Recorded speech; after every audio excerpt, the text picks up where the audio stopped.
Okay. Now, quick and dirty rundown of the story of this game.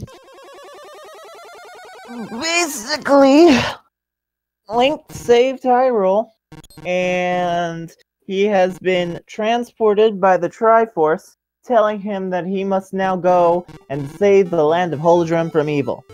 So he gets transported to Holodrum. There are two sort of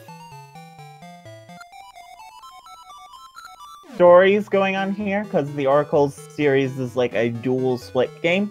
So there's the story that takes place in Holodrum, which is seasons, and the story which takes place in Labrynna, which is ages. And so, in Holodrum, Link must go and save Din from being captured by Onyx, the General of Darkness, seen here as a swirling tornado spinning on his head, and Onyx decides that he wants to make the world rot and be destroyed.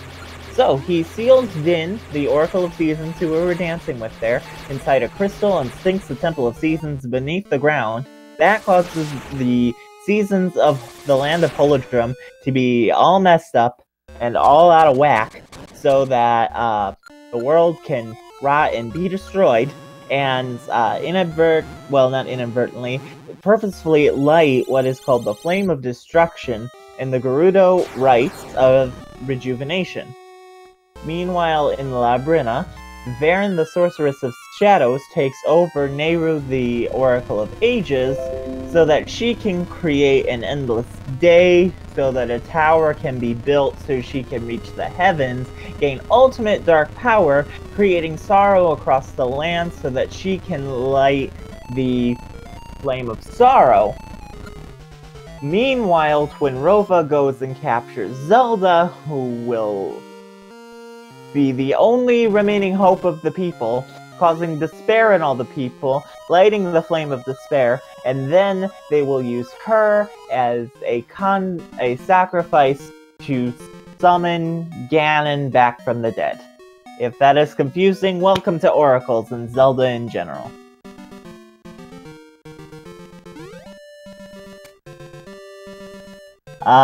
It looks like the Octoroks are behaving mostly on both runners. And I made it through that entire intro explaining the story of Oracles. This is Dungeon 0. It's very, very impressive. There are holes. And blocks. Pretty much just walking through here to get a sword. Curious that they lock the guardian tree behind a gate that requires a sword that is locked in a dungeon that would be very easy to get to if you had a sword. So what you saw the runners do there was basically a save and quit. They'll be utilizing save and quits a lot. Now, they did not go to the save and quit option. Instead, what they did was they went down 2 to save and continue, and then they did soft reset, which is AB start select. So that once they did a save and then they soft reset so that they can get out to the beginning of the dungeon rather quickly without having to walk all the way back. And the reason that they go to save and continue instead of save and quit is just because that saves time.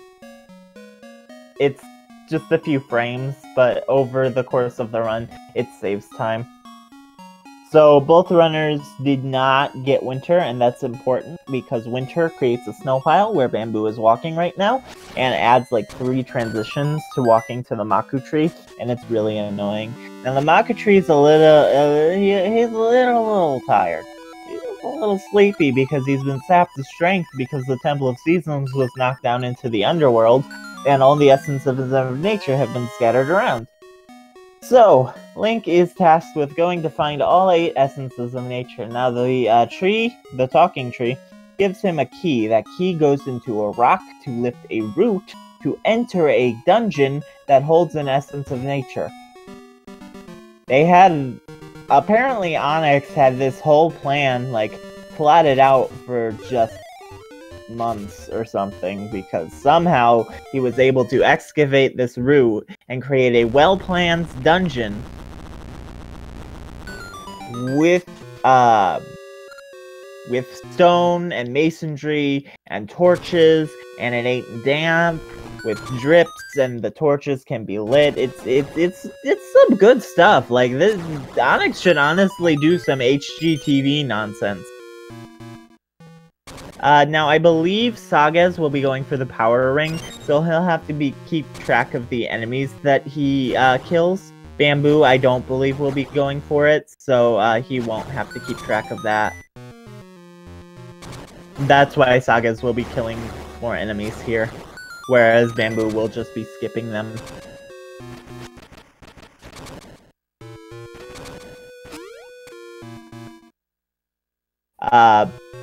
The purpose of killing all these enemies is to get Maple to come, and she requires 30 enemies to be killed for her to show up. Maple is a witch that shows up when you kill 30 enemies. She will drop a bunch of stuff, but Sagaz is going to be manipulating that. Because there are RNG manips in this game, and it is awesome. Now they got bombs. They can blow stuff up and show that they are in fact the bomb.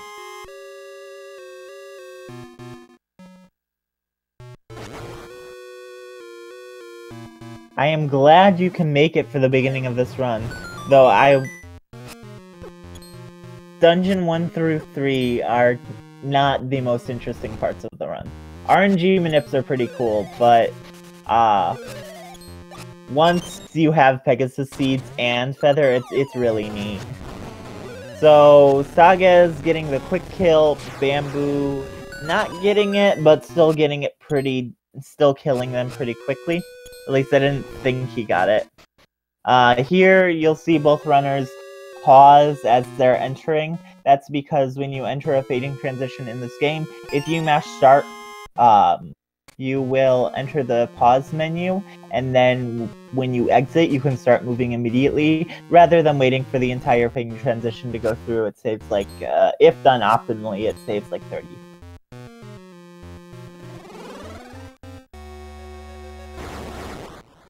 Oh, Sagaz getting the, getting gelled, as it were. And the Moblin's not being kind.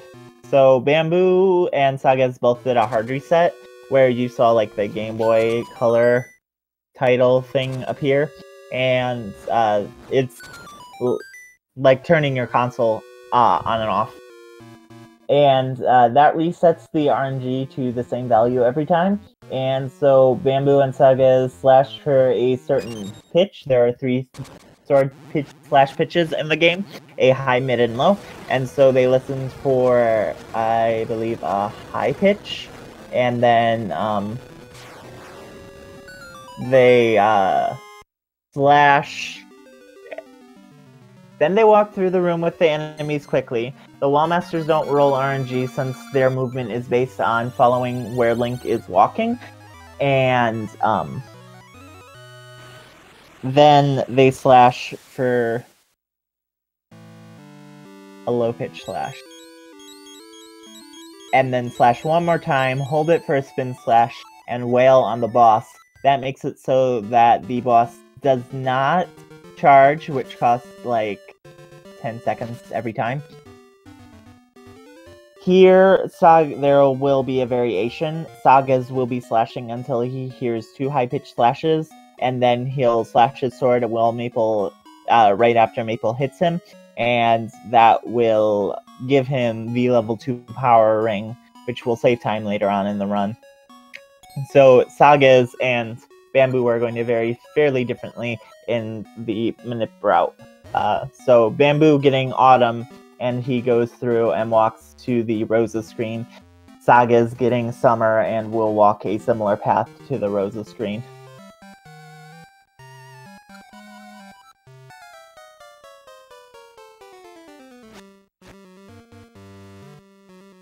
So, Bamboo slashed until he heard the low-pitched sword slash, and then after burning the sign, he slashes 4 more times. Sagaz will slash twice on the first Rosa hide-and-seek screen, and will not bother burning the sign, because he already has 10 rupees. Bamboo's also manipulating for 10 rupees. Sagaz doesn't need to, because he already got 10 rupees from Maple.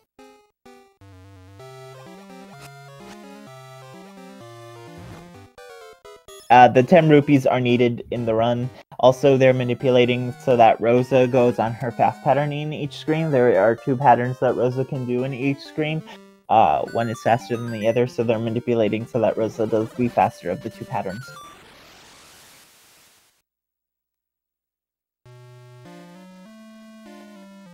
So now, Bamboo's in the underworld, known as Subrosia.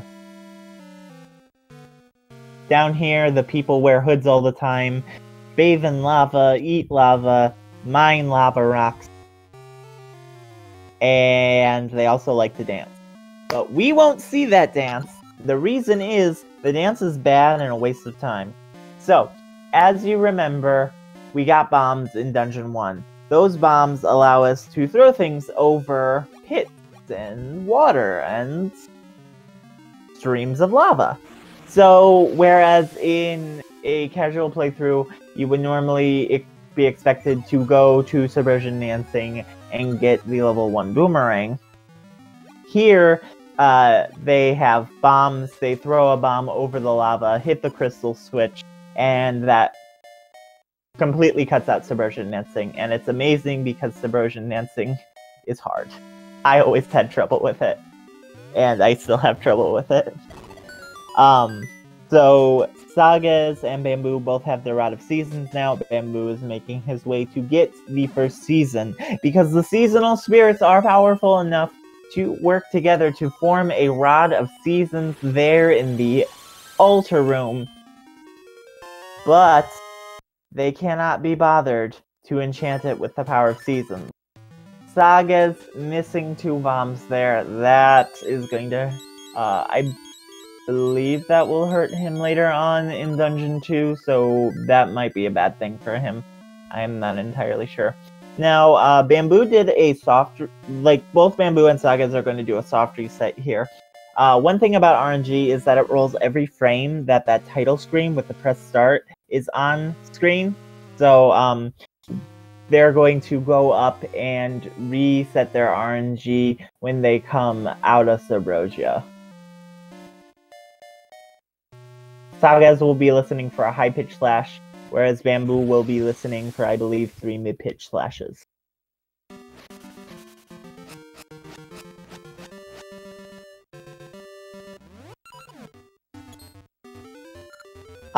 Actually, it's interesting. The manipulation that Bamboo is doing requires the rod on A, but if you slash 1 last time, you can put the rod on B and get... Well, you can put the rod on B too. It'll just change where the enemies will be on the screen. And as far as I know, that's the only screen of its kind where the enemy position changes based on where you have your rod equipped on A or B.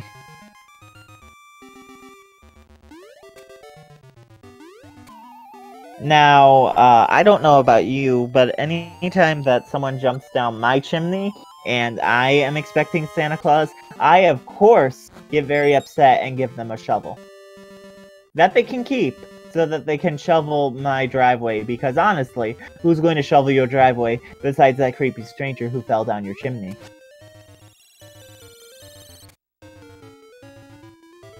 Level 1 boomerang's useless, though! Level 2 boomerang's so much better! So, you saw another sort of fading transition pause there. That was so Bamboo could equip the seed satchel before getting the mystery seeds. Because once you have multiple seeds in your seed satchel, you will be getting a sub-menu every time that you get your seed satchel.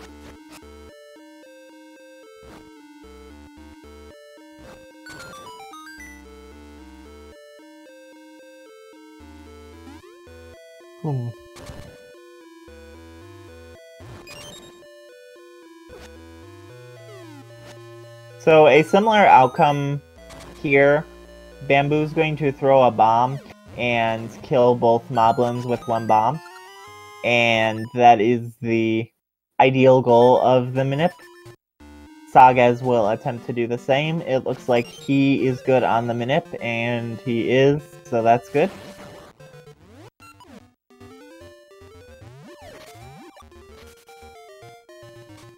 And Sagaz also has enough bombs, so that's also good.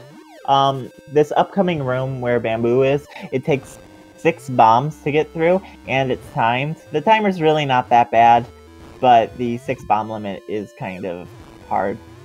Well, not really hard, just if you don't keep track of your bombs and you run out, it's like, well, that sucks. There are 2 routes that you can do after getting the key. You can walk all the way back through, or you can do a save and quit back to the entrance. The save and quit saves about a second, but you have to deal with Moblin RNG, whereas walking is safer, but loses you that second. Luckily, Moblin RNG isn't too bad, because you get a bush.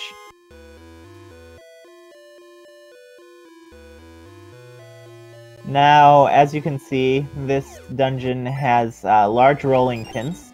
That is because the boss of this dungeon requires a lot of bread. This is a baking dungeon. Yes. Truly, all of the monsters in this dungeon are just overworked bakers. Those bats, they're just hitting you because they're very upset that you have not delivered their flour yet.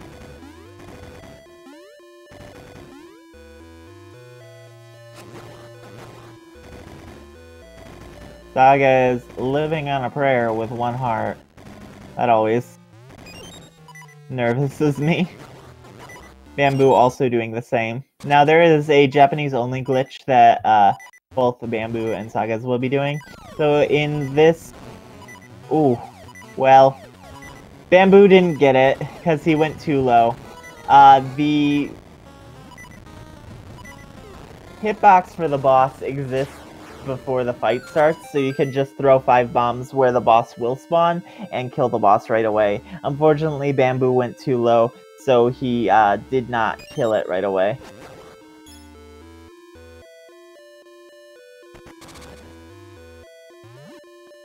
Well, he didn't kill it in the opposite way. I'll put it that way. He still killed it fairly quickly.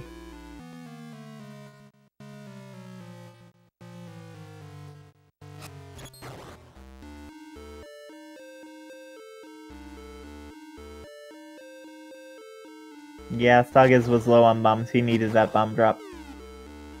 You need 4 bombs for the fight with the Dongo.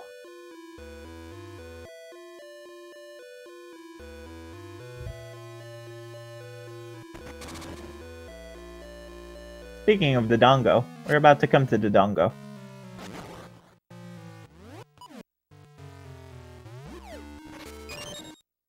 The Dongo's a little hungry. He's a little hungry, you know? It's full of rolling pins. Obviously, he likes baking.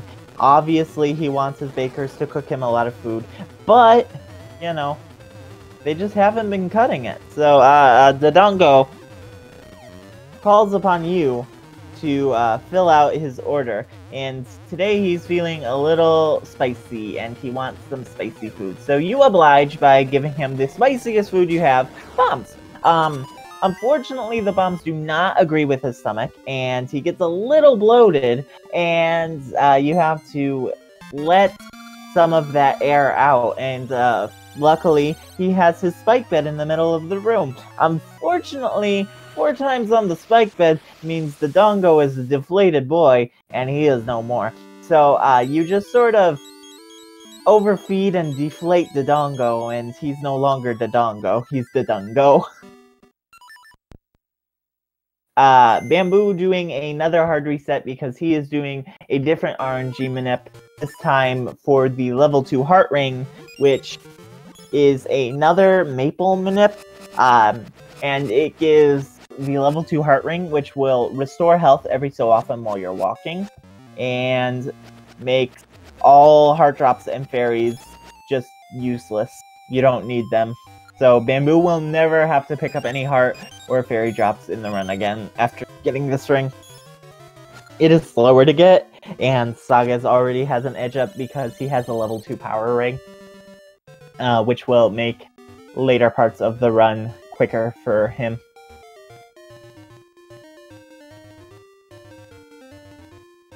I am very glad that you approve of my very well thought out and impassioned story about the horrible tale of Dodongo.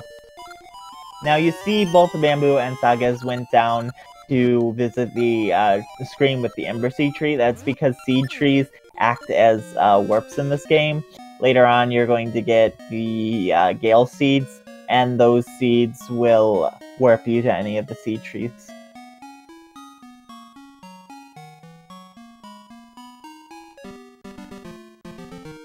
All stories have to have a tragic ending. It's the hook.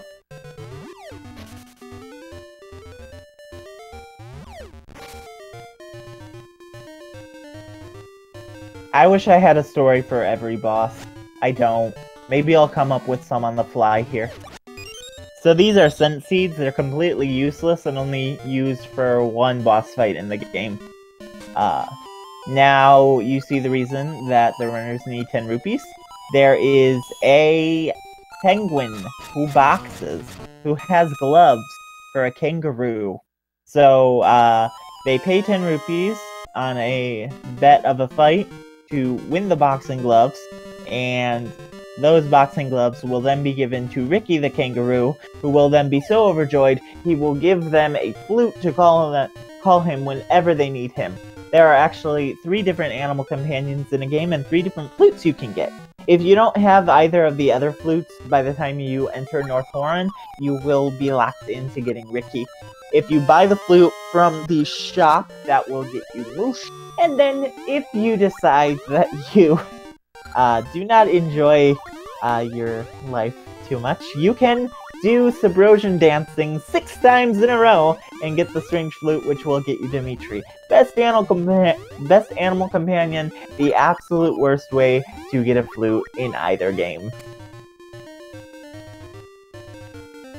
Ricky is a little finicky and annoying, and I'll explain that a little more later. Anyway, Sagaz just picked up the Pegasus Seeds. Pegasus Seeds are awesome seeds because they let you go fast, and those fast seeds are sort of like Pegasus Boots, only better. They are consumable items, but you do not have to worry about bonking on anything or having to be moving in a line so that you can use your Pegasus Seeds to extend your jump, as they will abuse a lot in this run once they get the Rock's Feather and later the Rock's Cape.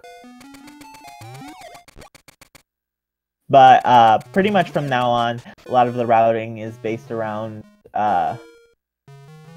where are there seed drops and when can we get more seeds.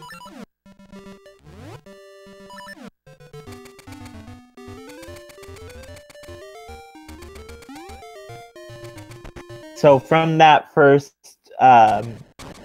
seed grab, they will not get a for sure refill until after Dungeon 3, so they're going to have to keep track of their seed count fairly well through this next part. So there is a strange looking wall where the entrance to that dungeon is. So of course that means we need another season. And, you know, changing it to winter because there's a tree that needs to be defoliated, but that blocks a cave that is blocked by rubble that needs to be open so that we can get a jewel, so that we can enter the area where Dungeon 6 is. Now, annoying parts about Ricky. Ricky is a little finicky and he jumps every time he moves. He will always do one full jump even if you don't need a full jump to move to the next space or screen. So that can lose you a little bit of time. There will be times where he'll do a full jump, and that means you'll fall into a pit. But Ricky can also jump through snow piles, which is really nice, and his punches have the power of bombs, so they can break through bombable walls. Coming up here,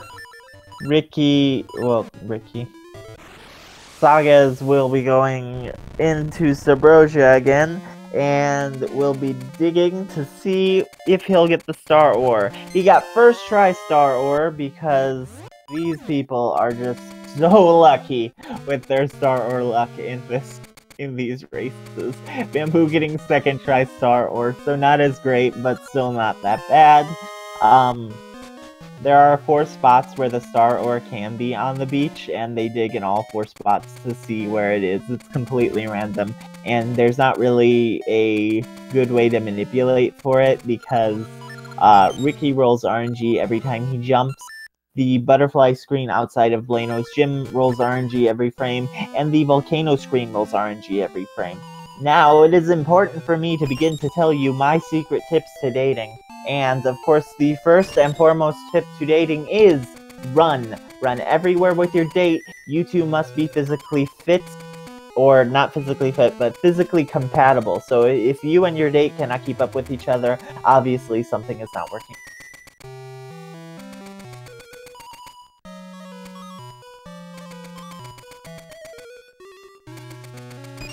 Yeah, Sagaz, they're pretty much evenly matched, but Sagaz will have some time to save here because will have time to save later on in the run because of the fact that he has a level 2 power ring, and Bamboo opted for the level 2 heart ring. That won't be coming up till Dungeon 3. So, of course, after your date, you want to make sure that you run back. No busy dilly-dallying after just waiting and talking. No, there is a mission to do. You did it. Now you gotta go. Very important stuff. Always important to be on the run.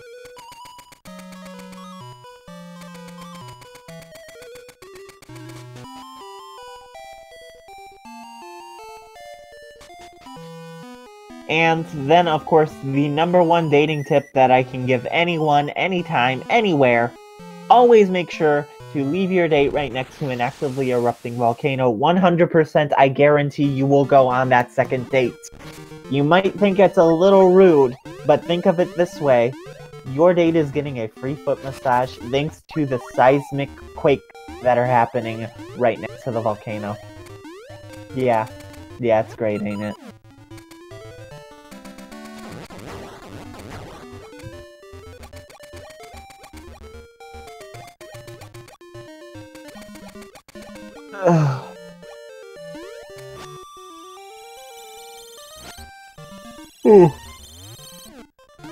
Bamboo not getting lucky with those Tektites. They are not very nice.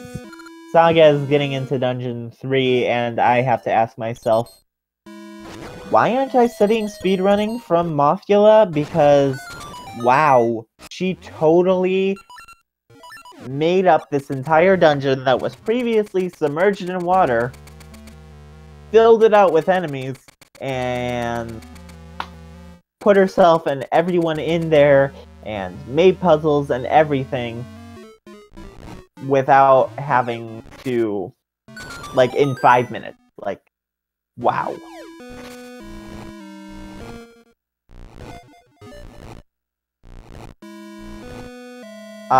Saga's there doing what's called hands manip. So, the hands will appear every certain intervals where Link is walking, and so, Bamboo and Sagaz manipulating it so that the hands will appear out of their way, both getting it, so that's pretty good. Sagaz also going for the crumbling floor strat, where you push the rolling pin while on the crumbling floor, and then you start moving as the crumbling floor disappears, so that you can just fall into the hole rather than having to wait the extra, like, half a second for the floor to fall apart.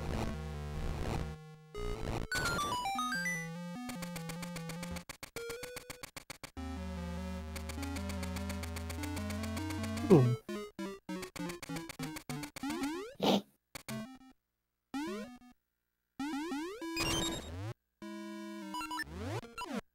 So this will be the first instance of time save with the power ring. These guys normally take 3 hits without the power ring, but with it they only take 2 hits. And now Sagaz has the feather, so he can jump up Superstar and jump real far.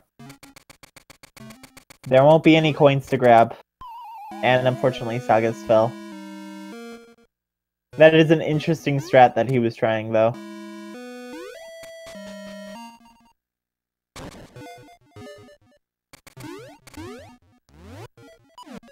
Sagaz jump paused too early.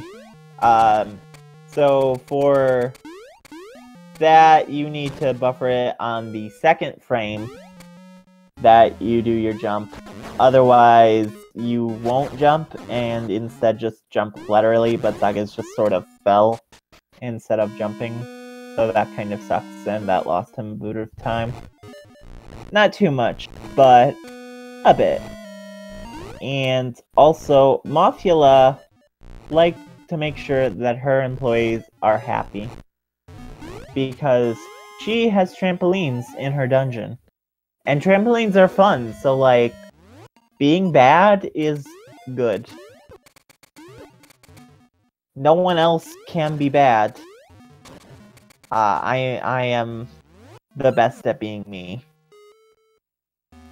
Something like that.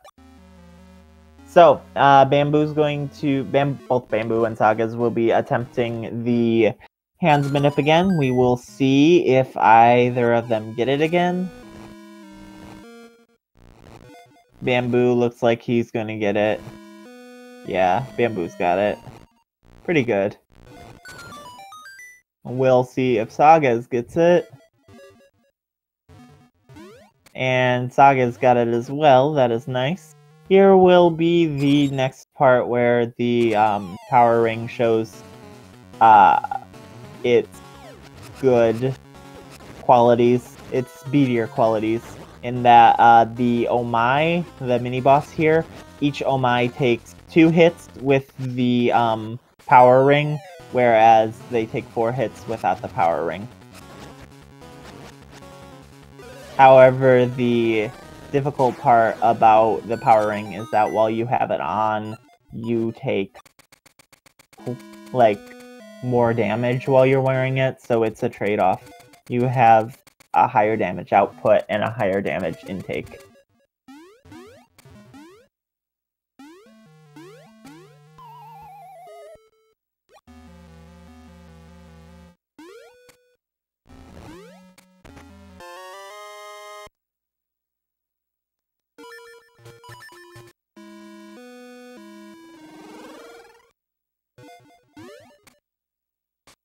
So, next up is Mothula, the grand mommy herself. She's actually sort of a crossbreed between Mothula from A Link to the Past and Moldorm. Because, you know, everybody loved those 2 bosses so much that why not? Oh, and Sagaz using his potion here. That is not a good place to use this potion. So, Sagaz will have to make sure that he does not use up his dilator, because he used up his potion here. So, as you can see, Sagaz getting a quicker Mothula fight thanks to the power ring, but Bamboo not too close, not too far behind. A fairly tight race.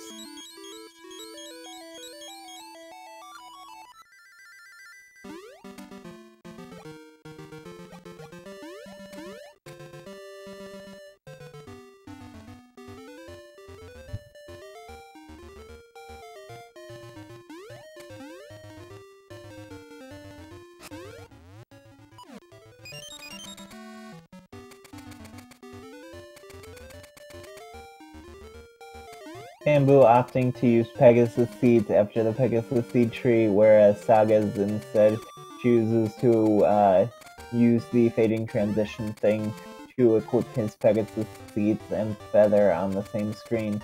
Both Bamboo and Sagaz choosing not to attempt to go over the bridge and risk getting eaten by a like, but instead going across the lower bridge and jumping over the pit to come into the Natsu region. Now, the Natsu region is a region that changes based on which animal you have, and both runners are going to be on the lookout for a Pegasus seed drop. Bamboo getting the Pegasus seed drop, so that is nice. Sagaz has not gotten it. We'll see if he gets it at all. Sometimes these buzz blops are nice. Sometimes they're just like, nah, I don't really feel like it. Also a bit too speedy for my taste. Yeah, Sagaz did not get the Pegasus seed drop, so Sagaz will have less Pegasus seeds going through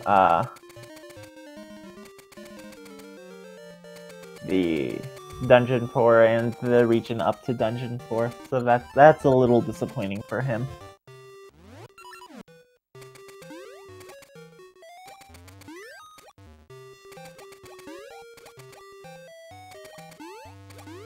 So, interesting fact, you don't actually have to grab the Gale Seeds here, you just need to visit the Gale Seed tree. So both Bamboo and Sagaz grabbing Gale Seeds because they're nice to have and they make backtracking a lot easier when you have to go back to earlier areas of the game.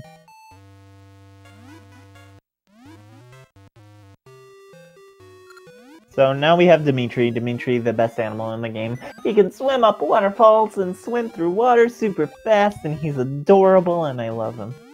Also, Sunken City is a city called Sunken City, even though it only just got sunk when the seasons were messed up. So they were supposed to hit all 4 of those stones in one slash, which they did because they did not slash their sword multiple times. This is 100% logical, and welcome to Zelda. So with the Master's Plaque, they visit the Master Diver, and the Master Diver gives them the Zora Flippers, which allows them to swim.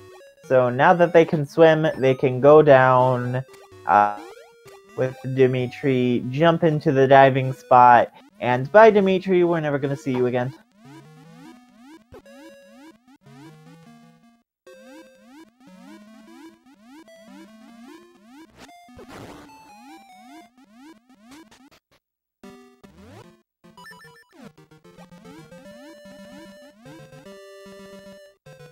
Yeah. Oof. So, now we are coming to the most important part of the run.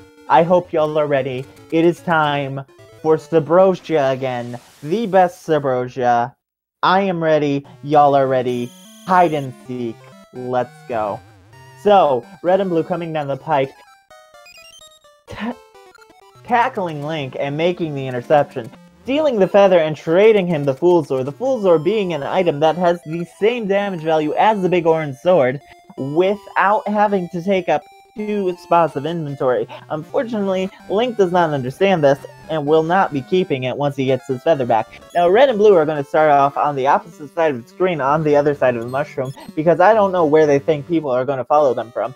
But they do not think that they are going to walk out of the house. Red is going to stare at that mushroom for a bit, make sure that no one walks out of it, whereas Blue is going to look around at the bottom part of the mushroom. Red is going to stare at the top of the mushroom again. Blue passed by Link, but since the versions are wearing hoods all the time, they do not have very good peripheral vision. Red and Blue go down into the next screen. Red and Blue are going to split up the screen. Blue is going to go up near the rocks and make sure that no one's coming down from the top, whereas Red goes down by the seashore and makes sure that the pirates stay on their side of the shore and do not come up and steal from their treasure grove. Red and Blue are starting near the same spot. Blue checking where they started in case anyone intangible and invisible was there so that he can make sure that they were not there. Red checking all the rest of the screen, making sure those pirates stay on their side of the shore. Red and Blue starting up in the same spot and taking different paths again. Red going around one mushroom, Blue going around another. Red making sure that the mushroom, again, exhibiting the fact that subversions do not have good peripheral vision due to the fact that they wear hoods. Red and Blue coming around, meeting in the middle, going down, and then making a second sweep, making sure that no one was there. Link, being the amazing hide-and-seeker that he is, did not get caught once, both grabbing the feather, doing a save and quit, making it back, and giving the ore back because Link is just that kind and considerate boy.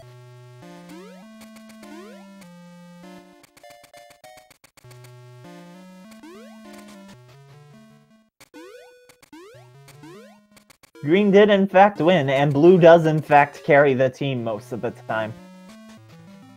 Because Bamboo got the seed drop, he could use seeds for this lower part. Sagaz unfortunately did not get the jump. The jump is a rather tight jump where you can make a seedless jump onto that rising up platform. I don't know what the frame to look for is or the placement is, but I know you can make it because I've done it before and other people have as well. So here, Sagaz and Bamboo are getting spring, and it occurs to me I haven't explained what the seasons do.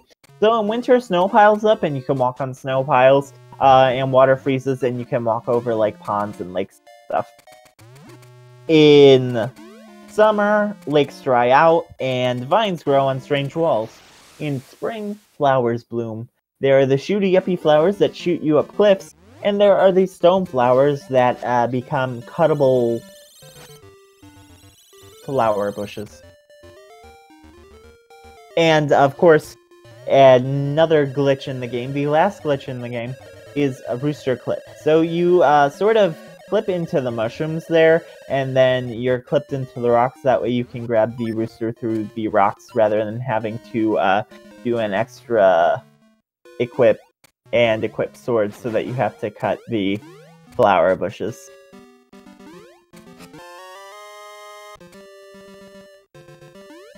Bats being slightly unkind to Sagaz, but Sagaz outmaneuvering them.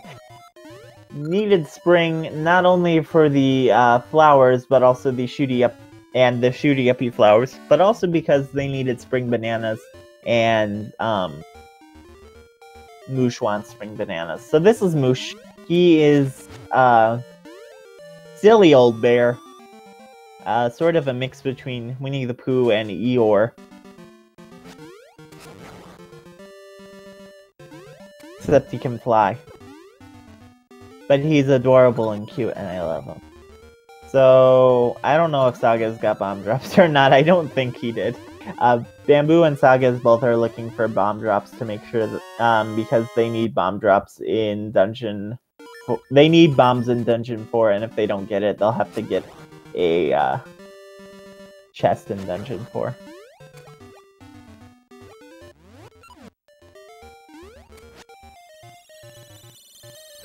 That Moblin being very unkind and the likes just being really rude to Sagaz there.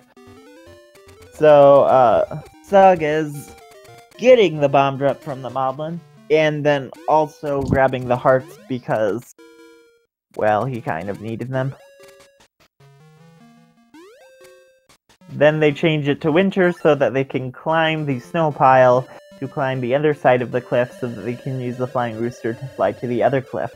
To put a key into a rock again, and that rock will close, well, open. It'll shut down the waterfall. Apparently Holodrum has very, high functioning waterworks.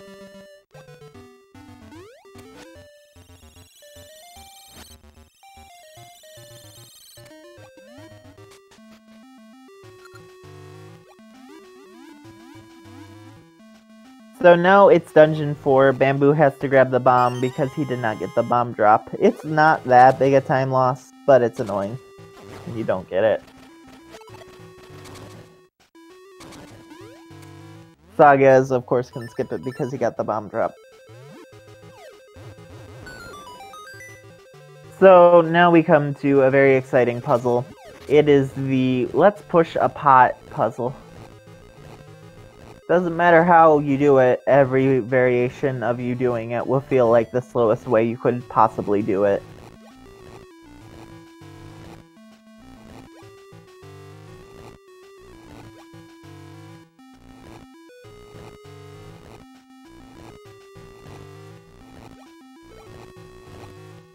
Quite exciting.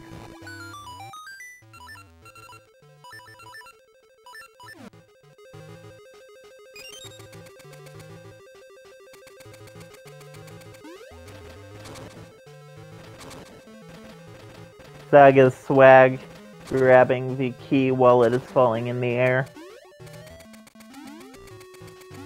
Like it just didn't care. I can't believe I made that reference. Oh, I'm sorry. Ooh, Saga's expertly avoiding the gels.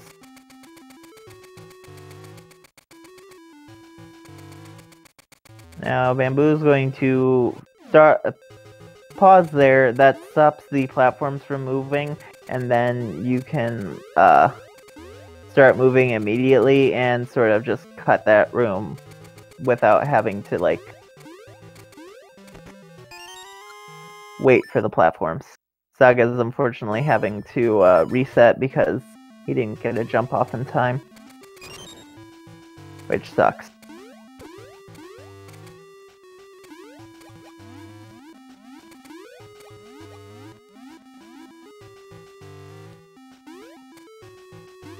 Oh, Saga's confusing where he was going and going to the other spot.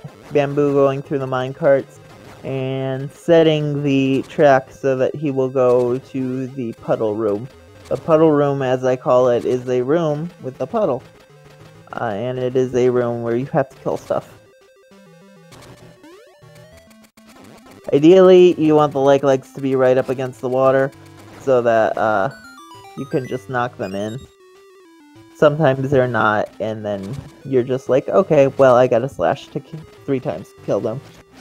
Sagaz, having the level 2 powering, the Tektite will only take 1 hit, and the likes will take a spin slash.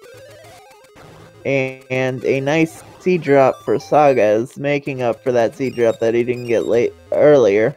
Not really making up for it, but allowing him to have more seeds in the dungeon, and that's pretty nice. Sicky, you're great.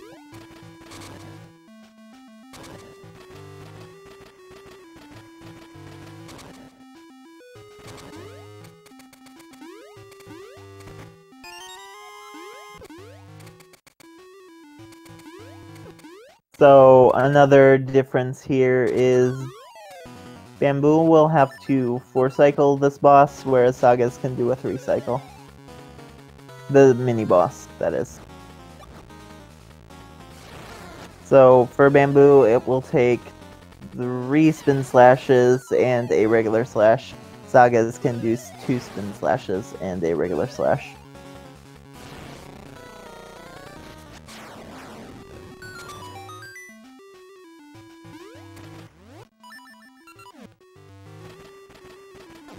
He just wanted to put a spell on you, and now you're his. That was a much less impressive reference. Though the song is much, much catchier. So, Bamboo's running through the room, and he is getting the slingshot. The slingshot will allow him to sling seeds. They are seeds, like in the seed satchel. They do different things based on what seed it is. So Pegasus seeds do not make enemies go fast, they simply steal the speed from an enemy. Scent seeds, which attract enemies, will damage them. Ember seeds will still light things on fire. Gale seeds will sort of like warp an enemy away out of a room. And mystery seeds will randomly do an effect of any of the other seeds. So Bamboo lit the 3 torches and then did a save and quit so that he skip having to ride the minecart. Saga's doing the same. Almost getting caught by the keys, but not. And Saga's not having to worry about that. Bamboo getting the jump first try. Nice. That's being kind to him. That's not being kind to Sagaz. But Sagaz using a buffer strat to get the jump. Now the boss key is in the eye underneath the water, so they dive to get it, and then do a save and quit, grabbing the key that they created when they lit the torches, and then they'll go into the next room over here after getting the slingshot, slinging a seed, and then going to kill some Wizropes. Wow, my words are not coming to me today.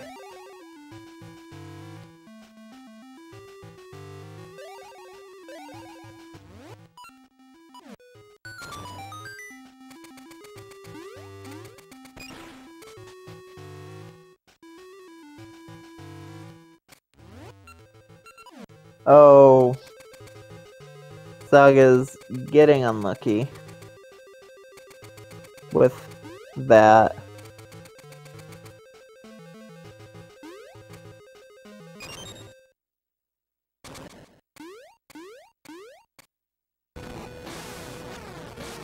Bamboo did a buffered strat, and Sagaz got a damage boost strat.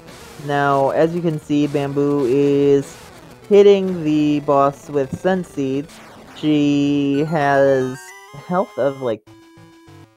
She takes 15 hits with the,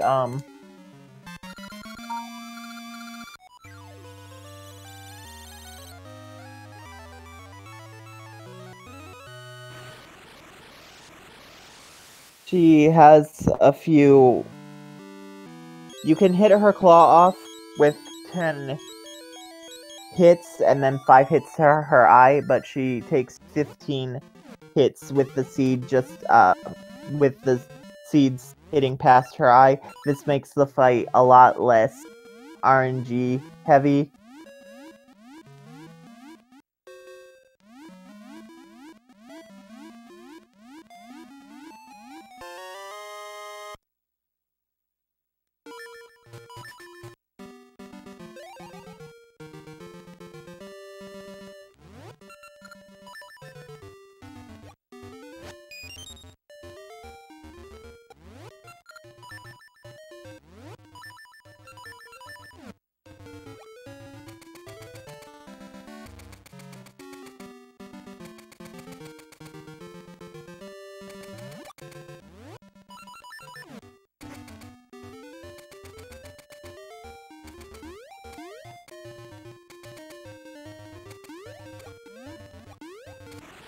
Sorry. So... Sagaz and Bamboo both went down and grabbed the Pyramid Jewel from the watery place after Dungeon 4. And then Bamboo has made his way into Subrosia to get the 4th and final season, Autumn. So this is my favorite part of Subrosia. It has a lot of cool platforming, and basically jumping over the lava lake to get to the bomb flower.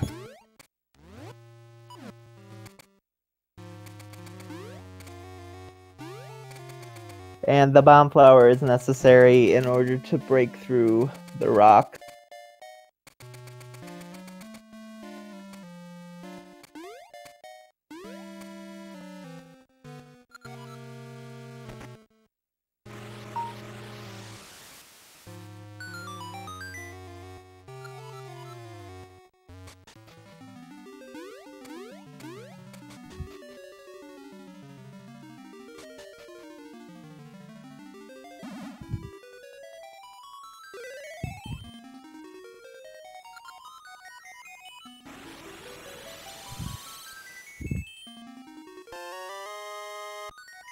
The bomb is not only more powerful than a regular bomb, but it is a smart bomb because it knows not to blow up Link.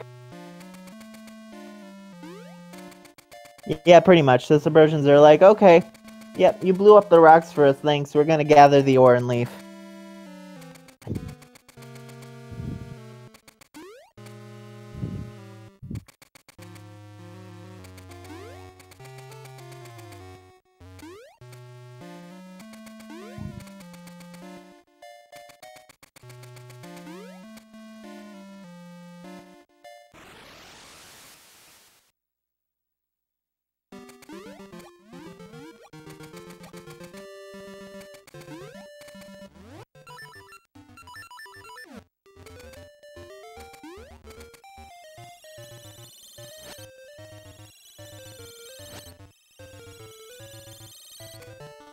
So, Autumn. What does Autumn do? Autumn makes stone mushrooms turn ripe and you can lift them, and also piles leaves on top of pits. So, what you saw Bamboo do there was throw the mushroom off the screen because 2 mushrooms cannot be spawning on the screen at once. So, Bamboo threw one mushroom off the screen so that he could lift the other mushroom up right away. Now, Dungeon 5 can largely be split into 2 different parts. There is grabbing the keys and using the keys. This first key being an anomaly in that you're just getting the dungeon item. So, you know, not really a part of the dungeon.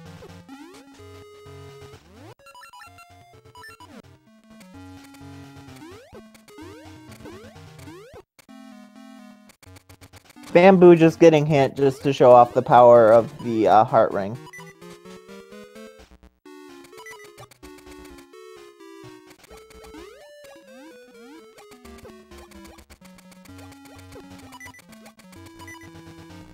The hat right there can be really annoying because it can just constantly be in your way.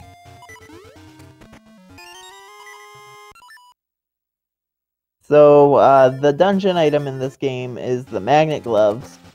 They are powerful magnetic items that will allow you to sort of be attracted to and repelled from certain metal objects, and certain metal objects will be attracted to and repelled from you.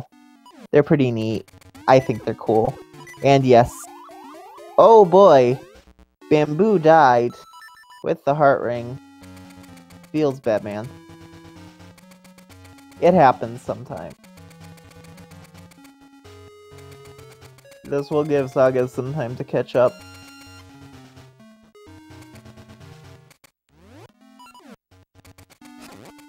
Oh, and Sagaz fell into the pit. Also is not good. Ooh, Sagaz low in health. And without his potion, that is a recipe for bad times in this upcoming room.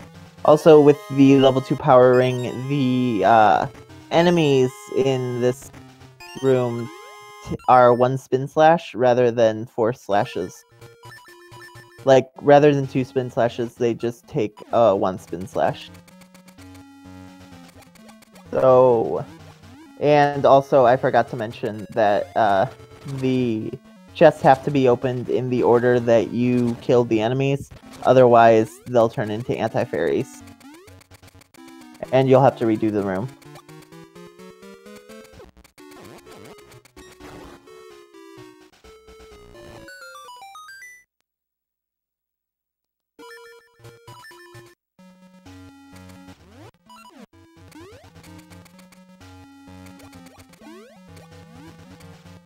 I really like this dungeon. I think it's neat. I also think the boss is, like, weird. Like, this dungeon kind of sounds like, yeah, this means business dungeon. You got Helmasaurus here, and you have the magnet gloves, so it's sort of like, oh yeah, it'll be Helmasaur. And then just know it's Digdogger, and he looks like a goofy, one-eyed flea with a dopey smile on his face. Also, with the magnet gloves, they allow you, while you're attracting to a blue magnet pulley thingy, you can walk over a pit for about a second or so. So that's pretty neat. Oh, unfortunately Saga's falling into the pit because a meanie Zol hit him as he was letting go. I was not watching Bamboo's screen, so I don't know if he'll get the 3-cycle or not. He got the 3-cycle. Let's go. Sagaz, with the power ring, can get like a 2-cycle.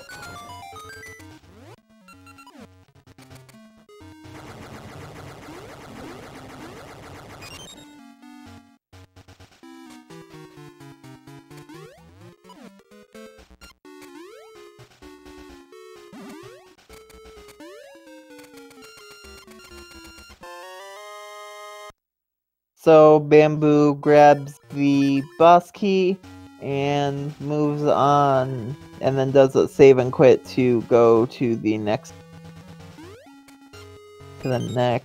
to go on to the boss.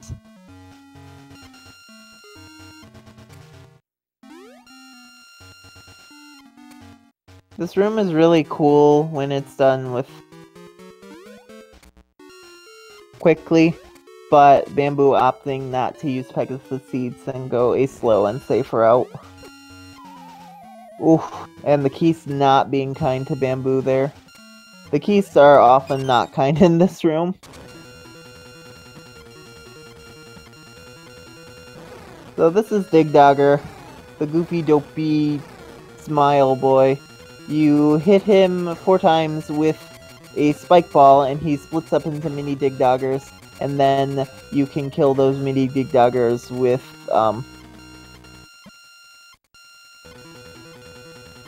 the spike ball. So Bamboo getting an unfortunate 2-cycle, and will Sagaz gets a 1-cycle, catching him up and a little bit ahead. So now both runners have got 5 essences, and we'll move on to the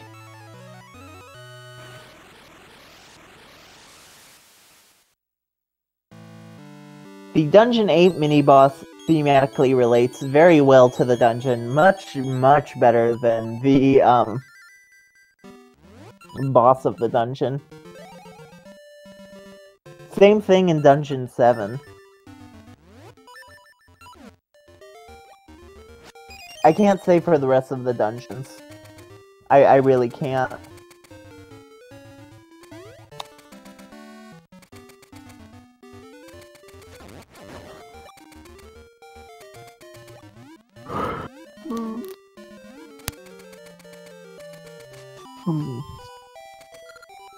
So now it's, since they're going on to Dungeon 6, they'll be going and collecting the other jewels that they need to enter Dungeon 6. Bamboo accidentally equipping scent seeds and having to, and using a scent seed instead of a gale seed. So, there, you gotta see what a scent seed does. You drop it on the ground and it lets out a scent, and it attracts monsters. Now, as you can see, both the runners equip mystery seeds onto their slingshot. That's because mystery seeds do the action of any seed. That includes an ember seed when used on a torch. And they need the mystery seeds out to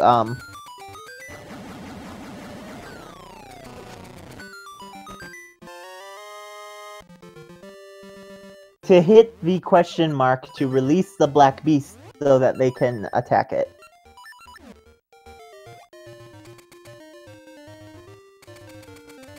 Ooh, Saga's opting not to go for...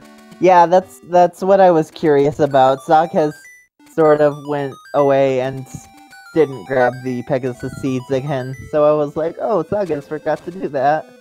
And then he realized that and went back to go grab the Pegasus seeds. So a little slip up on Sagaz's part.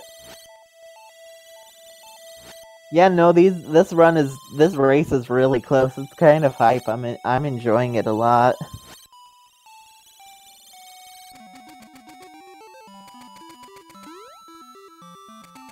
Oh boy. Wow, that sync. That was some good sync. So, this is Charm Ruins. It's got the best music in the game. You sort of have to use every season in this area to actually make it through. Pretty neat. I like it a lot.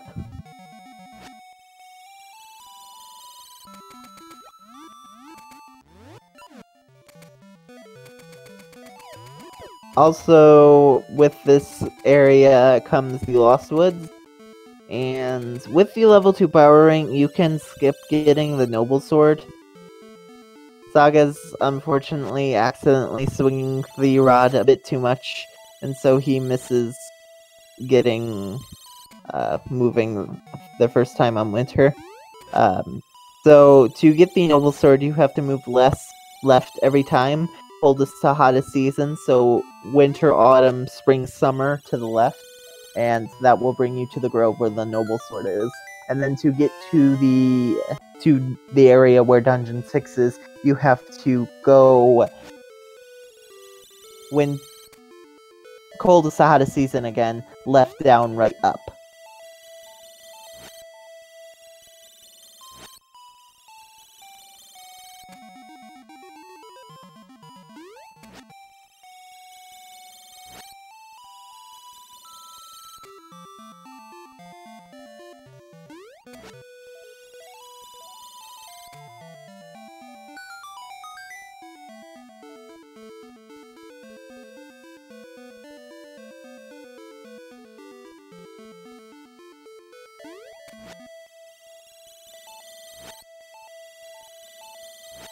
So, coming here, you might think, oh, it's spring, go in the Shooty Yuppie flower.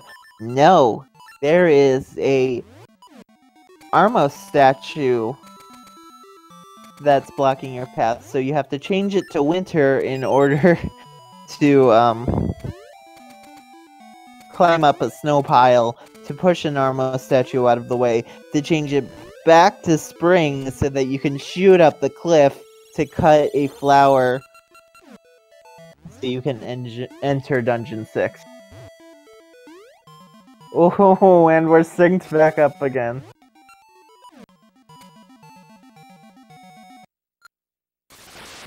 Okay, and who is this mysterious hag?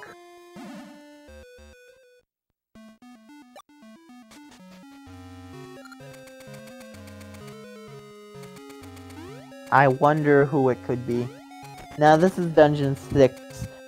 Aesthetically, it is my favorite dungeon because it's just sort of got this Indiana Jones ancient tomb, or not really ancient tomb, but ancient ruins vibe. I like it.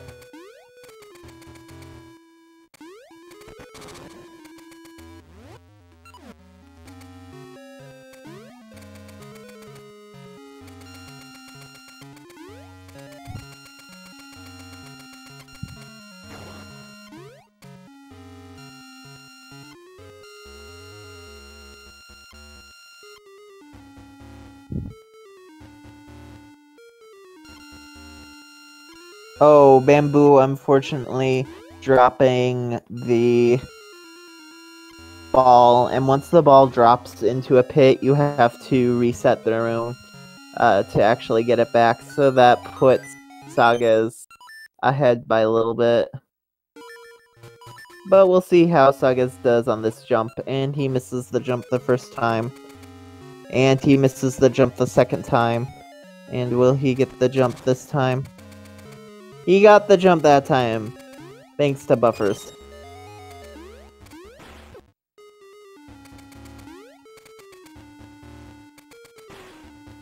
Oh, and Sagaz is going to opt to Gale Seed the spikes rather than shovel them up. Also, Bamboo missing that first bomb. A little not enjoyable.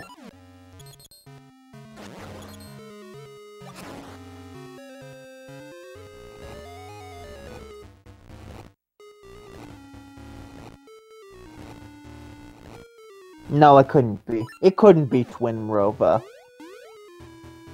Impossible.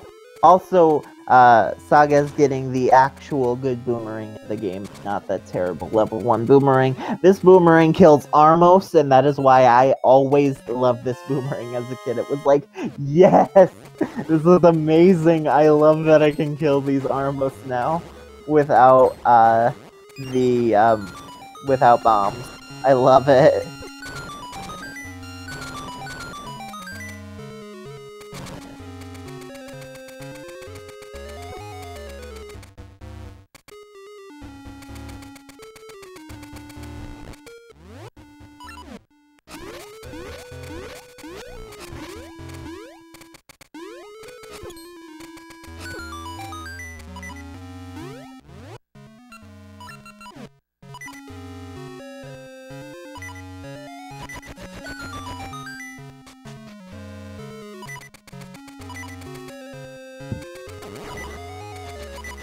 So, the thing about Magical Boomerang is it is a boomerang that you can control, where while you're pushing the button with the Magical Boomerang on it down, you can control it with your D-pad. So it allows you to hit switches around corners. It's pretty cool like that. Upcoming is the Indiana Jones room. It has walls crushing in on you, and if you get hit, it's game over, and you have to go back to the beginning of the dungeon. Luckily, it doesn't happen that often, but when it does, it's tragic. I say from experience, because it's happened to me.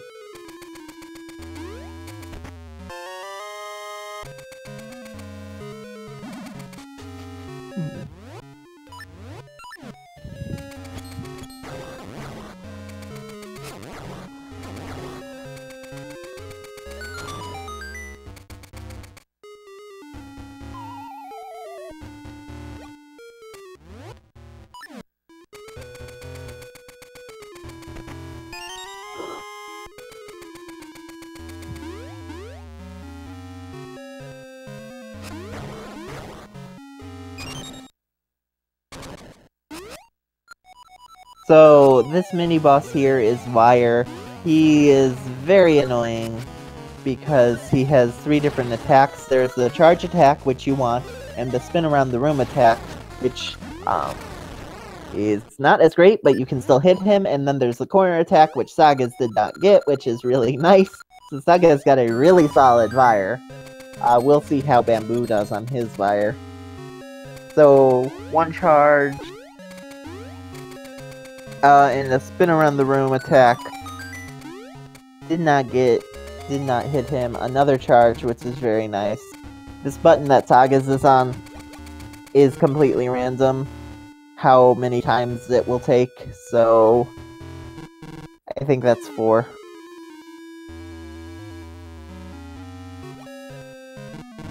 Five. And it doesn't matter which button you press, either button, it's the same.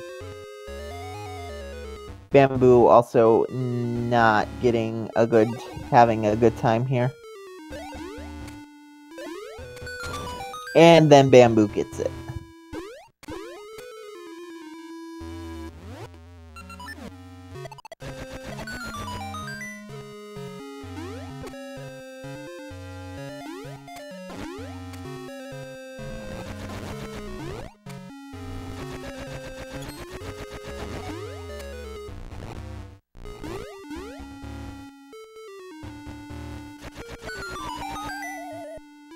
So the upcoming boss is Manhandla, and Manhandla is annoying.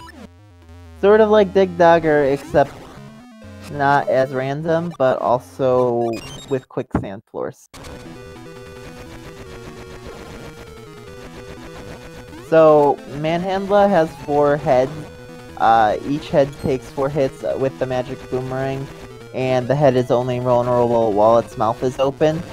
And Manhandla moves faster every time one of its heads is knocked off. So ideally, you want to kill all 4 heads in about the same amount of time, so that Manhandla doesn't get too fast for you. And then after the 4 heads are gone, it's fairly simple. Just 3 hits to the main body, and then slash, and Manhandla's dead. Bamboo getting a slightly better Manhandla than Sagaz, but Sagaz still ahead by a hair. And then Sagaz is going to probably do a manip called the Bell Manip, so we'll see if he gets it.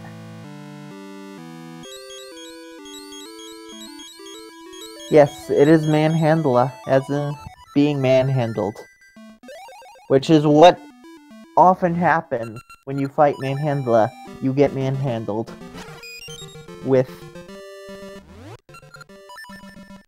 a plant with no arms.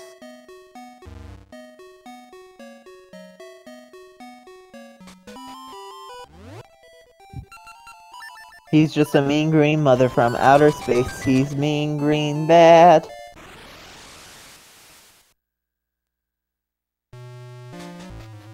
Oh, speaking of which, I need to watch that movie again.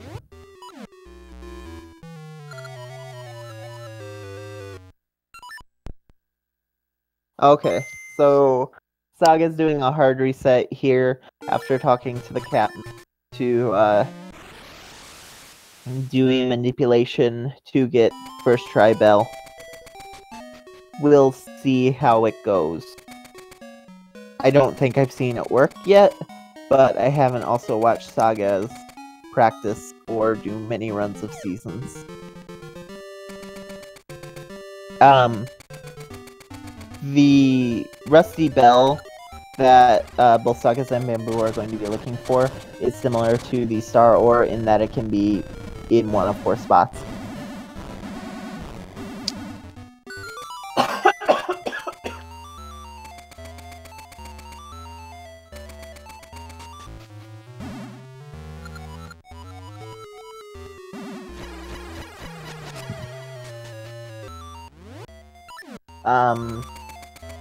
So the thing is, you have to carry this pirate skull around, and it will tell you where the bell is. Bamboo not getting first try Bell. Sagaz getting first try Bell. Bamboo getting 4th try against the first try with Sagaz. Oh, that is rough. That is really rough. Unfortunately, Sagaz has to go grab more Gale Seeds because of the usage of Gale Seeds earlier on, so it's made fairly even again. But one thing, Sagaz is also, I believe, continuing this manip through Dungeon 7, so all of the enemy movements are manip for him.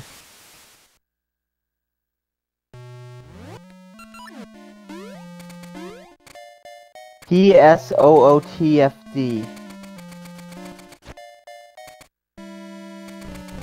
I'm not sure I understand. Oh, and important things here. So, this smithy does not like the word please.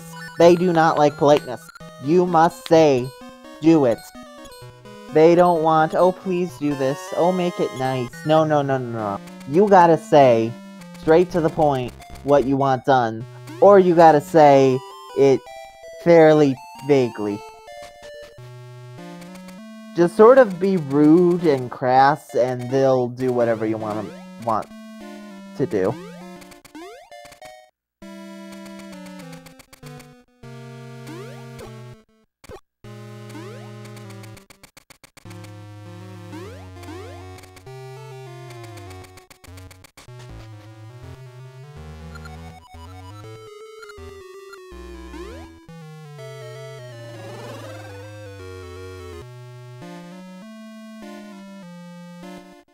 Oop. Now we're both in the Pirates cutscene. So it's time.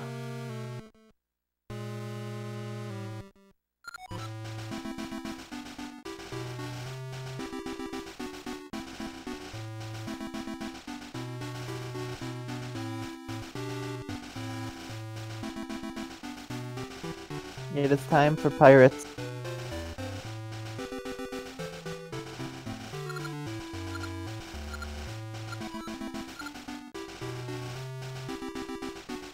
And of course, as is the case with all skeleton pirates,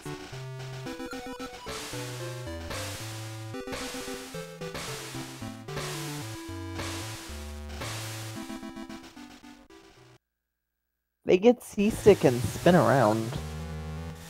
Also, we are the pirates who don't do anything. They just stay home and lie around. And if you ask them to do anything, they'll just tell you they don't do anything.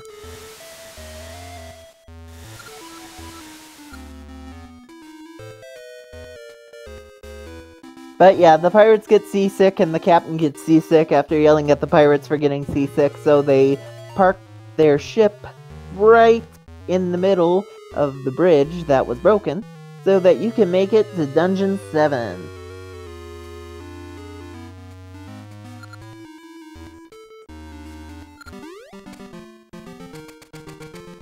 Hello, Hawkrex. I appreciate the newt.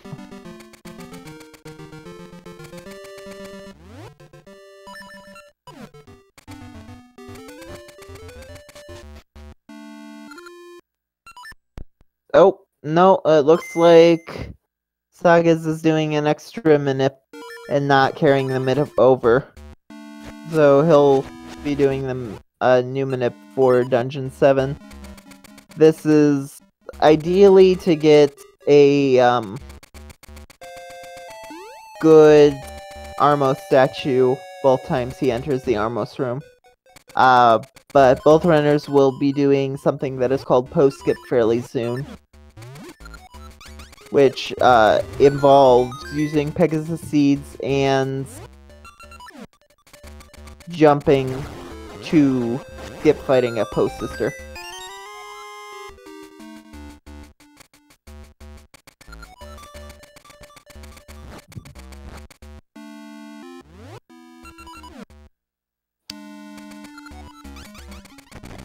So we'll see how they do.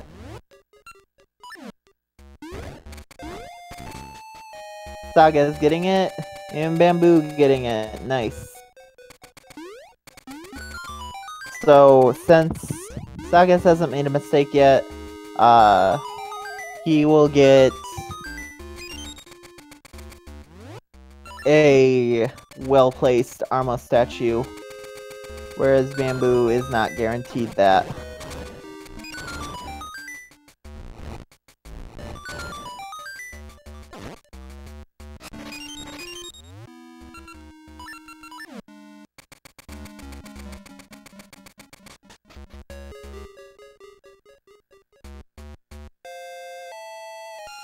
So that's part of the reason why the manip is Sagaz does that manip is just so that he can get through that room without having to get a bad Armos pattern.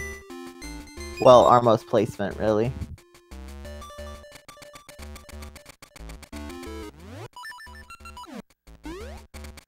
Yeah, it's pretty close. Oh, and Sagaz falling down the pit, unfortunately. That is never a fun time. And falling down again. These pits, I can say from personal experience, suck. And also, that's such it, I believe, for Sagaz's manip.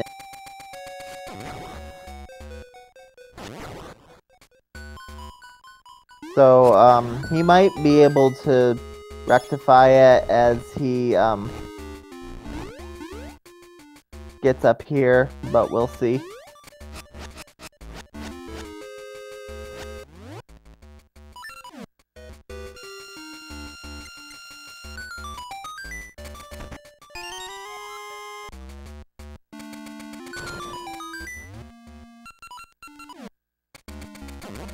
Oh, he was able to rectify it, so first try statue for Sagaz again. And that's pretty much what the manip is for. I thought he would be messed up since he fell down the pit twice, and those raising tiles roll RNG.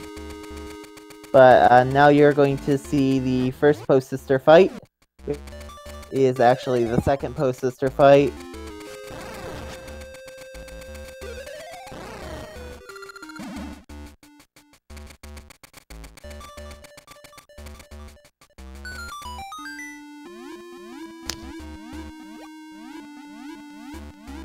So,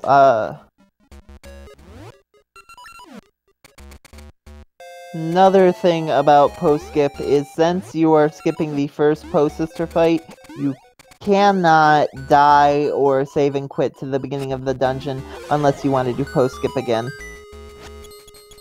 So there, Sagaz is sort of like getting himself into position to make a jump over that pit.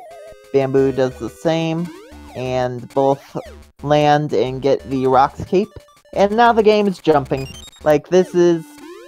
You thought this was a jumping game before, now it's really a jumping game, because the Rock's Cape has a double jump, and it's awesome. And... yeah, it's awesome. The Rock's Cape is awesome. I don't know how else to say that it's awesome, to describe the Rock's Cape besides it's just awesome.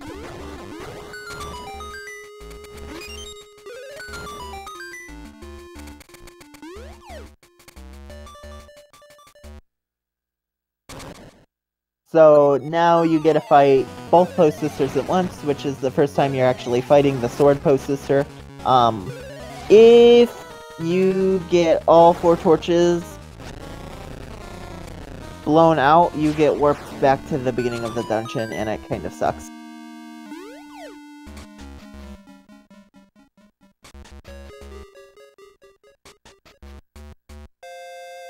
But both of them doing fairly well to make it through.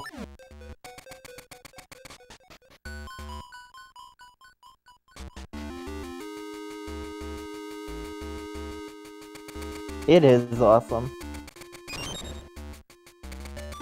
And the Rock's Cape is stylish. Who does not want a cape made of yellow rock's feathers? I know, I for one, am glad to see that Link has a cape made of yellow rock's feathers.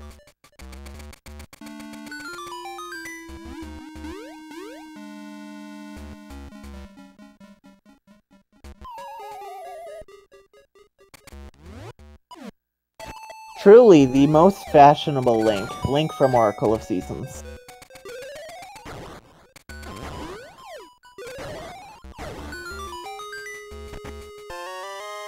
And since they have the warp after grabbing the boss key, they can save and quit to the beginning of the dungeon to use the warp to go back and quickly get over to the boss room, rather than going through the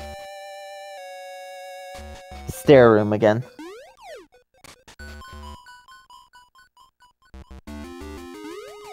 Oh yeah.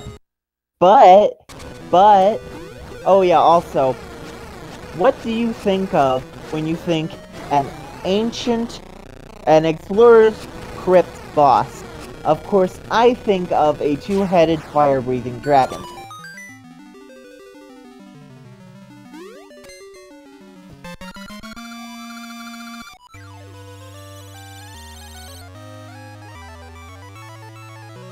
But yeah, Ficio, you have the power glove. Obviously just as good. You can lift those giant statues of dragon things that you never actually lift outside of Dungeon 8, save like twice.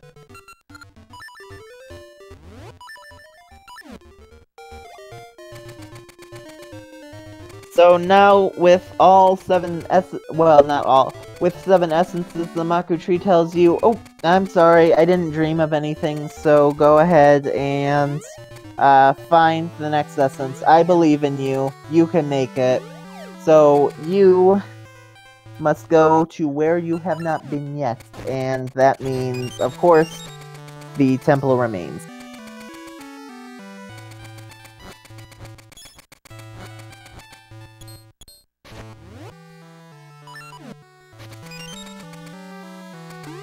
So here, that jump is not supposed to be made. Instead, you're supposed to change the season to autumn to walk over the pits. But as I said, Pegasus Seeds, Rockscape, this is a jumping game now. Yeah, this is straight platformer. Zelda Action Adventure? Nah, we a platformer. Also, what better way to save the world than, what was it? Rain hellfire down from the heavens, yep. Yep, that is the only way you're gonna save the world. First, you leave your date next to an actively erupting volcano, then you bring the actively erupting volcanoes to your date.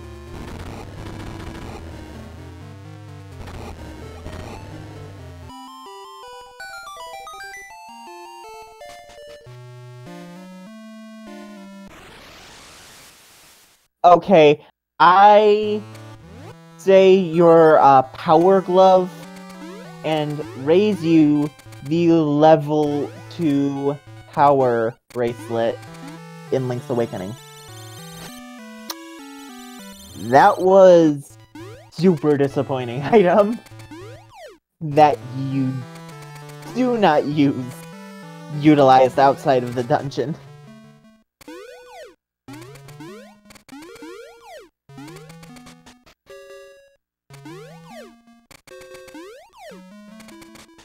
Ooh, Saga's getting that rough jump. Of course, this race is going to come down to HSS Skip, so I guess I'll start explaining it. HSS Skip is a sub-pixel-dependent, double-frame perfect, bomb-boosted jump on ice.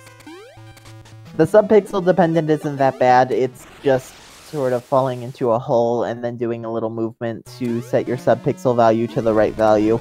Bamboo falling into the pit being... That's really tragic. 3 times. Oh boy.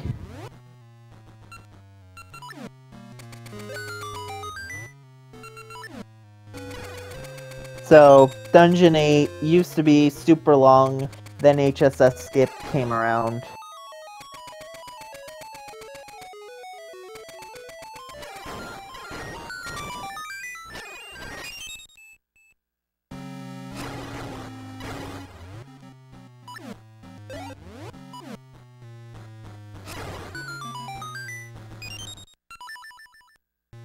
And now it is fairly short and easy.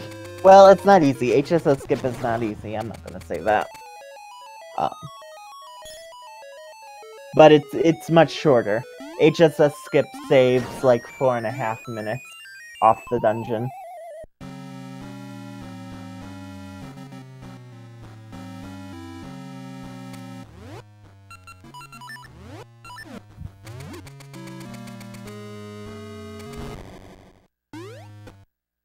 So, oh, looks like, yep, Sagaz got first try HSS Skip. So, save for a death. It looks like, wow, that was a really good HSS Skip. Oh, and Sagaz falling down the pit. Unfortunate for him. You see both Sagaz and Bamboo saved because since this is a race, there's no guarantee that either will get HSS Skip. Within the amount of Pegasus Seeds they have, and if they run out, they're sort of just stuck. So, Sagaz and Bamboo have different setups for HSS Skip.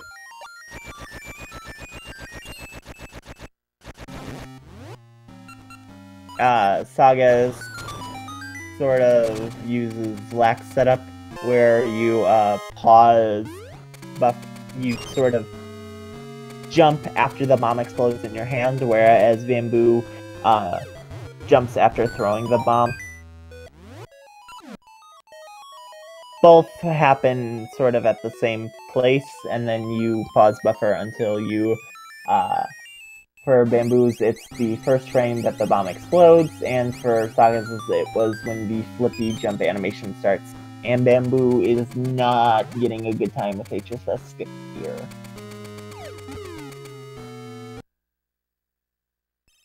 But, with HSS Skip, you skip the entire bottom half of the dungeon, the mini-boss, and the titular HSS, the Hyper Slingshot, which is what the skip is named after.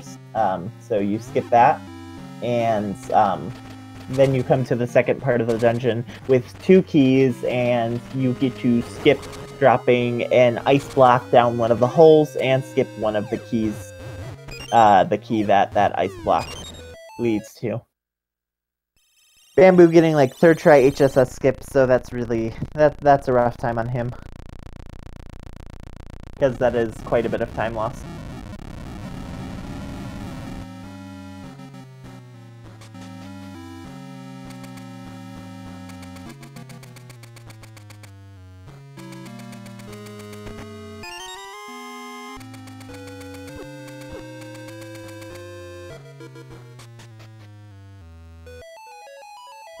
One thing that both runners are going to have to remember is that they want to make sure that they have, at least 5 bombs. It would be better if they have, like, 10? Or, like, more than 5 for, Facade in Onyx's castle.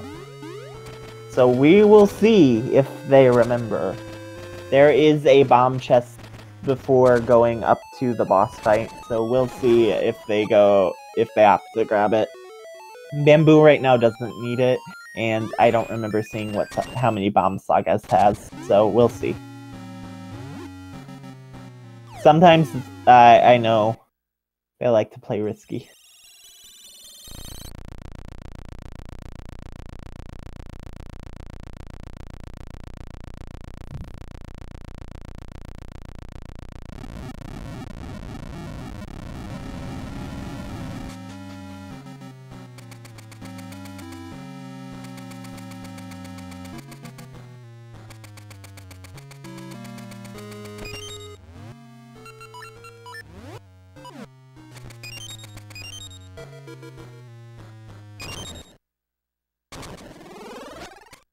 I didn't even see if Sagaz got the bombs or not, or how many bombs he has.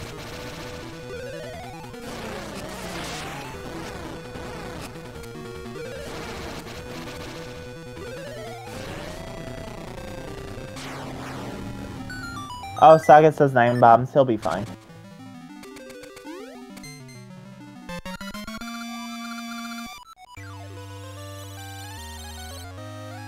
And that was Medusa Head. She stones you and then likes to attack you, but with Cape, it's simple to avoid getting stoned.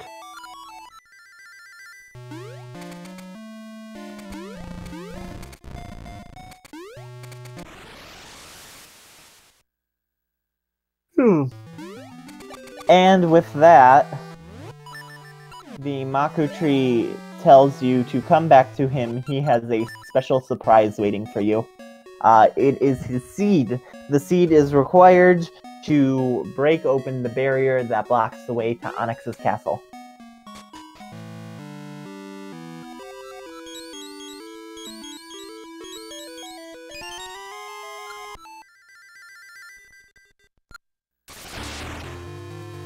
It is a very special seed.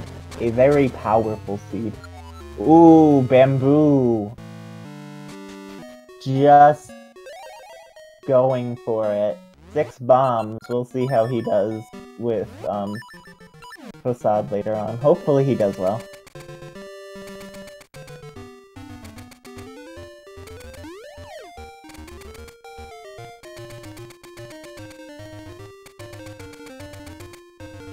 Saga's also forgetting where to go. Oh, that's not a fun time. Going to go pick up Ricky again.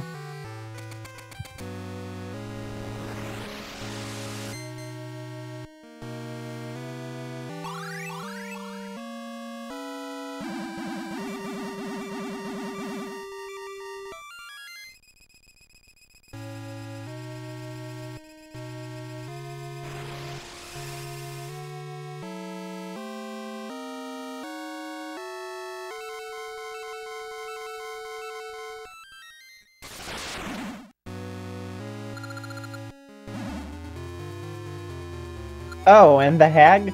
Twin Rova. Who would have thunk it? Who would have thunk it? Physio getting it right.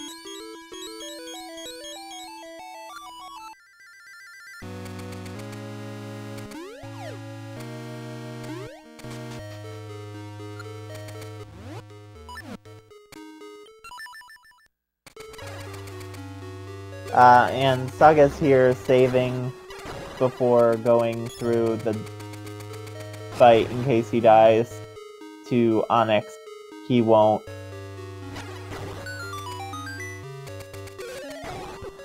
He won't have to worry about getting more bombs.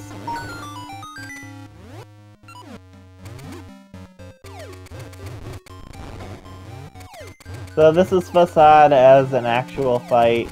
It's so exciting, as you can see. Facade just being there. Saga is getting a very good pattern to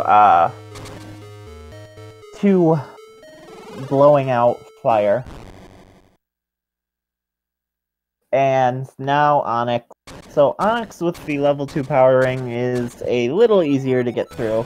So the first phase takes 6 hits versus 7 without.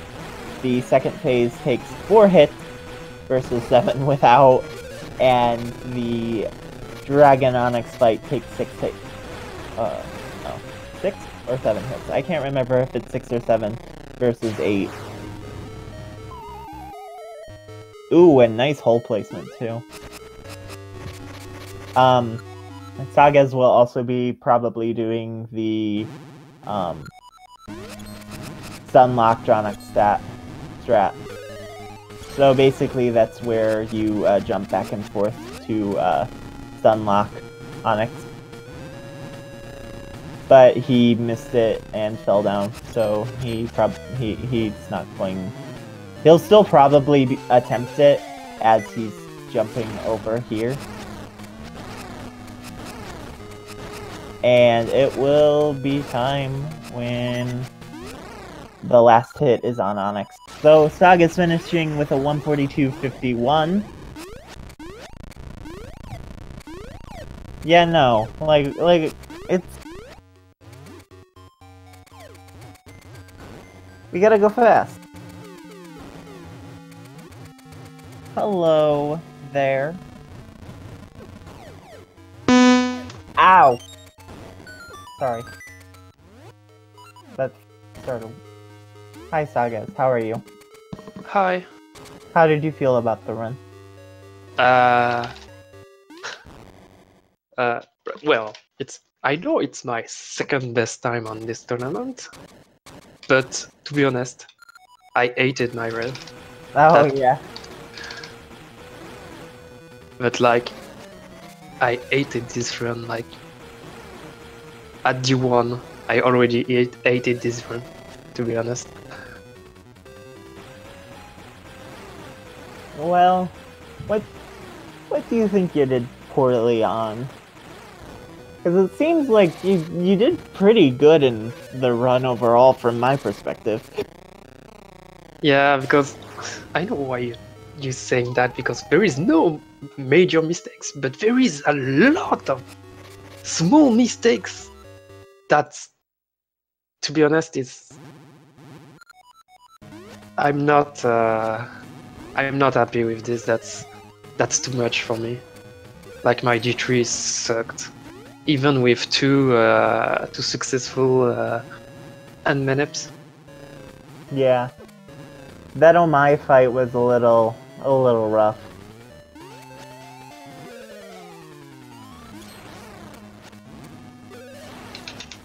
Yeah, and then... Oh, sorry. Go ahead. No, I just wanted to say, by the way, it's good race time.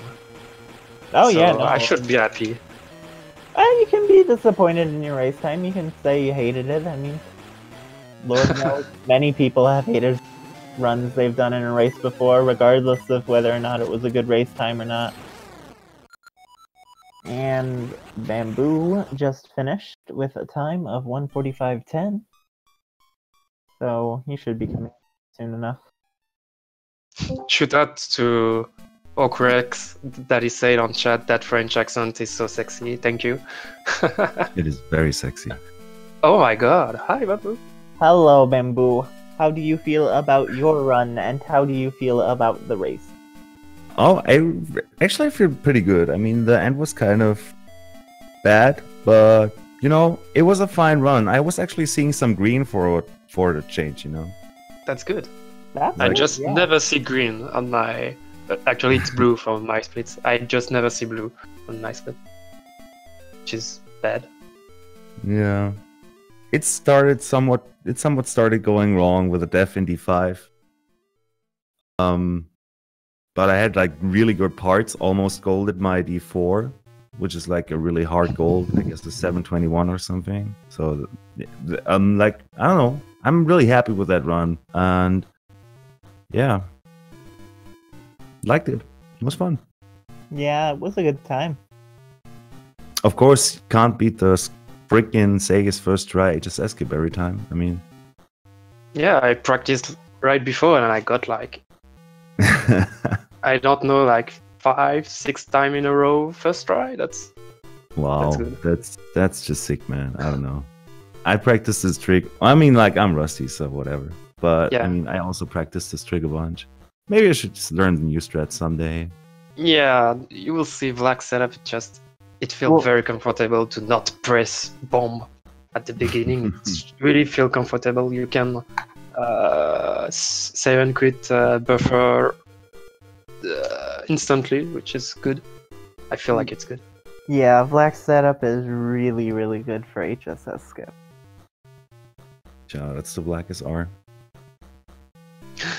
Yo, you have a lot of fun on on the chat, Bamboo. On the what? On the chat. Oh yeah. I mean, yeah, that's just how it is. Also, what was your? I got like second try star. I got fourth- first try. But, Oh, see. I got but- fourth try desert, but I guess you maniped it, right? What? Did The you bell. manip the desert? Yes. Yeah, the bell. Yeah, I was like sort of seeing that, like from the side or something. Yeah, I did it because doing it, you lost 5 seconds, but it's guaranteed first try. Yeah, I mean that's nice. I mean, like I got fourth try and I got really screwed, you know. Yeah. And I got third try button in D6. I got 5th try button on D6, but I got perfect fight. So yeah. Oh yeah, putting in some slashes in between. I guess he dashed 2 times, and I did 1 quick spin on him when he was turning around. Ah, okay, yeah. Now you know I'm always going for the sort of pseudo manip and just throwing some slashes in there. Hopefully, yeah, it will end up on the right RNG, you know. I don't know why, but every time I do Vire, every time I hit Vire, I slash 5 times. I don't know why, but I did that. I do that every time.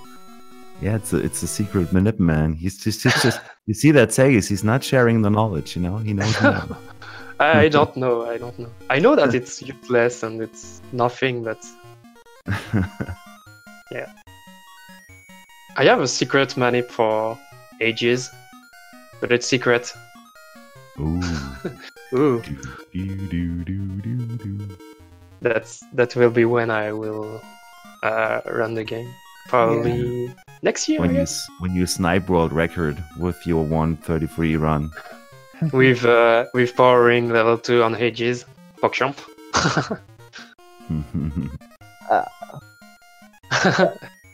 So, have y'all decided on when your next race will be? I guess we will decide soon. So Yeah, Okay. somewhere next week, I guess. Somewhere Yeah. next week? Okay, I believe it's just you two racing to get to the grand finals, right? Yeah. Yes. Yeah, okay. So And we I will... guess Yep. And I guess Sagaz has to like win twice and Dragon only has to win once then because he's advancing from the lower bracket, right? I was telling Dragon if it's the case or not, but I don't know. For me, It's for me, yes. For me, Dragon should be at 1 and me at 0. mean, we should just ask Mashi, I guess. Yeah, Yes. that'd be a question for Matt. Well, any last thoughts about the race? Yeah, talking about about the race. I just wanted to give shoutouts to Mashi because I guess he did a great job so far organizing this tournament. So, shoutouts to Mashi. Actually, he is the only one that's verifying runs on speedrun.com. Also, And- that, yeah. Yeah, and there is a lot of PB on this tournament. So, great job. Yeah. Yeah, I mean, like some races were really pissing me off, just to be honest.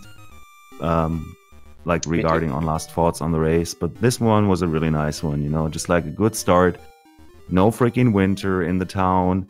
No other shenanigans and being somewhat around PB pace. You know, so that was kind of okay. I mean, like my rust really starts in the middle of the run, and actually it quite did that on point today, right with D5, and that freaking death because the freaking Moldorms are just like, I don't know, these unpredictable little. Oh God, man. Yeah, to be honest, I got it a lot. And on the room that you do, the Armos room that you do, top, bottom, bottom, top, 4 Armos, 4 arts. I was happy. Like, I was on 2 arts, and you know I've got the powering here, so so yeah, it's like bad because 1 hit by Zol, it's 1 heart, but I got 4 hearts here. I was so happy. Yeah, but I saw you didn't get the Pegasus seats on the way to D4, and I got them today! Yay! I guess I didn't get them for the last 5 races, so this felt like, I don't know, heaven. Having like really 20 seats getting into the water town. Oh yeah, to be honest, when I saw my split and I saw 35-second lost, I was like, what the fuck is that? 35 seconds, and I was like, no. Actually, D1, my D1, like, I think when I saw 10-second lost on D1, I was like, this run sucks. So I will play safe, I guess. And it's, for me, it went not bad, to be honest. Yeah. Let's see. I mean, well, as long as you don't screw up too greatly, I guess next race is going to be yours. But, you know, whatever. Anything can happen. It's Oracle seasons, so... Yes. Yeah, that is true. Oh, and I missed the... I do the jump, the tide jump on D3 that you can skip half a cycle of... You know the moving platform? You can jump over it and skip half a cycle when you got the favor and you go to this section, this moving platform. I failed it, so I'm the worst. Yeah, I mean, there are some pretty tight jumps in the game. Yes. I also screwed up my jumps I really had on point for like a really long time on the way to D8 in like the you know, these long pits and stuff. I really screwed them up. Now, those are I'm getting old, man. I'm feeling like I'm losing my muscle memory, you know, getting some dementia, some Parkinson's syndrome, you know. No, you're just focusing on another game, I guess. Yeah, I guess. And yeah, I think this part was the best part of my run. It was very close to goal for me. All the jump was good. Yeah, I can be happy about this, but the rest, nah. Oh, D8 was okay, actually. First try, yeah. Whatever. Yeah, so I guess we're gonna wrap it up here, I guess. Yep. Thanks, Mighty, for commentating. Oh yeah, no Thank problem. you, Mighty. Thank You're you. wonderful. Oh, thank y'all for being great runners and finishing up this race really nicely. We will come back and watch y'all race next week. And thank y'all for watching and watching the tournament. Another race next week to see who advances on to face Dragon in the grand finals. Thanks for watching. Thank you for racing. I hope you all have a wonderful day. Bye-bye. It's a Bye. weekend, so yeah, it's wonderful. And bye.